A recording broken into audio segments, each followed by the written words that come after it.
Trade talks between the UK and the US are due to open tomorrow despite the ongoing coronavirus pandemic.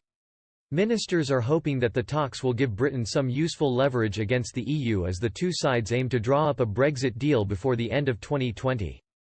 The UK-EU trade talks are currently struggling over some key issues, including fisheries and competition rules.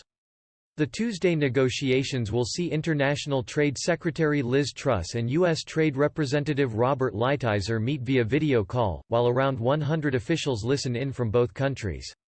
It is understood that the first round of talks are set to last for about 2 weeks, while further rounds will take place around every 6 weeks.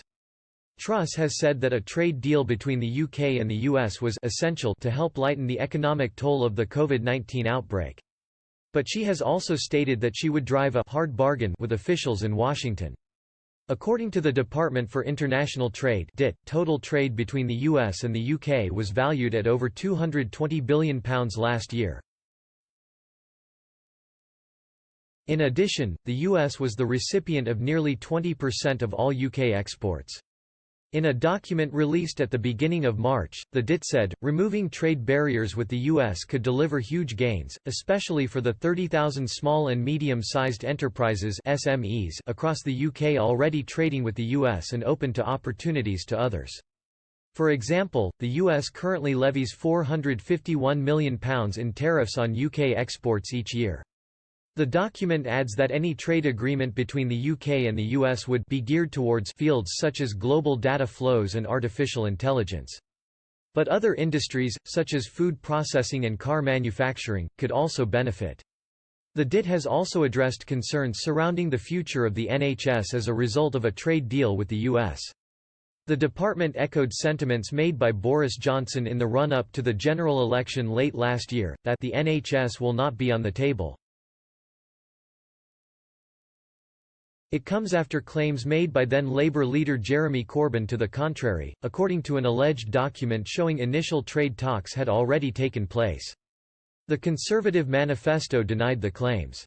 UK standards of animal welfare, environmental protection, and food standards will also not be compromised, the DIT has claimed. UK-US trade talks will be overseen by Chief Negotiator Oliver Griffiths and DIT Chief Trade Negotiation Advisor Crawford Falconer. Meanwhile, the UK has blamed Brussels for limited progress made so far regarding a future trade deal between the UK and the EU. There have been concerns that a no-deal scenario would threaten the future of the UK's science sector, due in part to a lack of access to a €100 billion research funding scheme, Horizon Europe. But the UK has taken a tough stance regarding any sort of extension to the trade talks.